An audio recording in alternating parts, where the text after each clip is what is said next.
అందరికీ నమస్కారం. ఈరోజు నేను మెంతికూర విత్ టమోటా ఎలా చేయాలో కర్రీ అనే దానికోసం ఈ వీడియో చేస్తున్నానండి.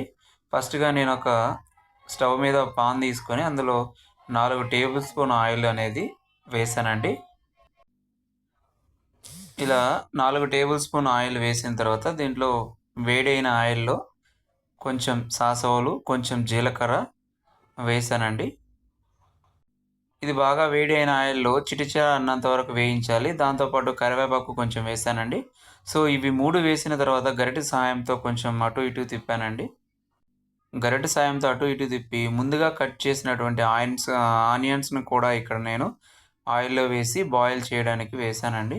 సో, ఆయిల్‌లో బాయిల్ చేసేటప్పుడు గరిటె సహాయంతో ఇలా అలా తిప్పుతూ బాగా వేయిస్తానండి. సో, ఎందుకంటే పచ్చివాసన లేకుండా ఇవి బాగా వేయింపాలి.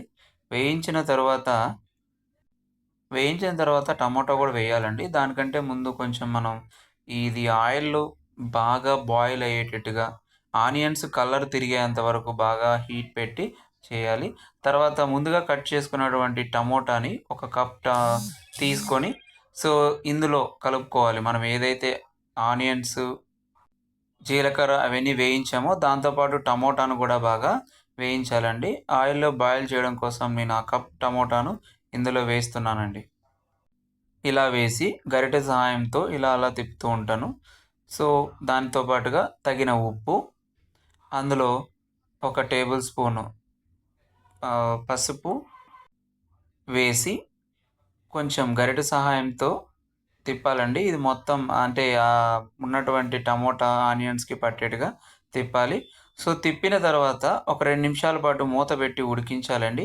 సో, ఇలా ఉడికించడం వల్ల బాగా టమోటా అనేది ఉడుకుతుంది. మీరు చూస్తున్నారుగా. సో, టమోటా బాగా బాయిల్ అయినట్లు కనపడుతుందా మీకు? నాకు చూడండి వీడియోలో మనకు పొగలొస్తున్నాయి. సో, ఇలా అయిన బాగా వేయించిన దానిలో మెంతికూర కట్ చేసాం గదండీ! మెంతికూర కట్ చేసి క్లీన్ చేసిన దాన్ని వేసి, గరిటె సహాయంతో బాగా కలయిదిప్పుతానండి. సో, ఎందుకు కలుపుతానంటే, ఇప్పుడు ఉన్న టమోటా, ఆనియన్, ఈ ఆకు పూర్తిగా కలిసిపోవాలి. సో, అలా కలిసిపోయే విధంగా నేను గరిటె సహాయంతో తిప్పుతానండి. తిప్పి మళ్ళీ 2 నిమిషాల పాటు దీనిపైన మూత పెట్టి వేయిస్తాను. ఇలా వేయించిన తర్వాత చూడండి, మనకు కొంచెం అంటే మునుపటిలా కాకుండా ఆకనేది బాగా వేగినట్టు అనిపిస్తుంది. ఇది మనకు సరిపోదండి. ఇంకొంచెం వేయించాలి. ఎందుకంటే కొంచెం బాగా వేయిస్తేనే పచ్చివాసన రాకుండా ఉంటది. మధ్యలో మాడకున్నా గూడా ఇటు అటు తిప్పుతూ ఉండాలి. ఆల్రెడీ ఆకులో ఉన్న వాటరే అక్కడ మనకు కనపడుతున్నాయి గదా! సో, దాంతోనే అది బాయిల్ అవుతూ ఉంటది.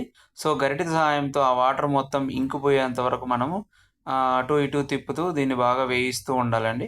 సో, మీరు చూస్తున్నట్లయితే అది పూర్తిగా కలిసిపోయింది. ఆనియన్, టమోటా, ఆకు పూర్తిగా చూడండి ఎంత బాగా కలిసిపోయిందో. మనం చూస్తూ ఉంటే బాగా ఉడికినట్లు అనిపిస్తోంది. సో, మనం ఇంకా కొంచెం సేపు బాగా ఉడికించిన తర్వాత ఇందులో 2 టేబుల్ స్పూన్ ధనియా పొడి, 2 టేబుల్ స్పూన్లు కారప్పొడి వేస్తానండి. ఎందుకంటే మనం మసాలా అనేది పెద్దగా ఏమెయ్యం.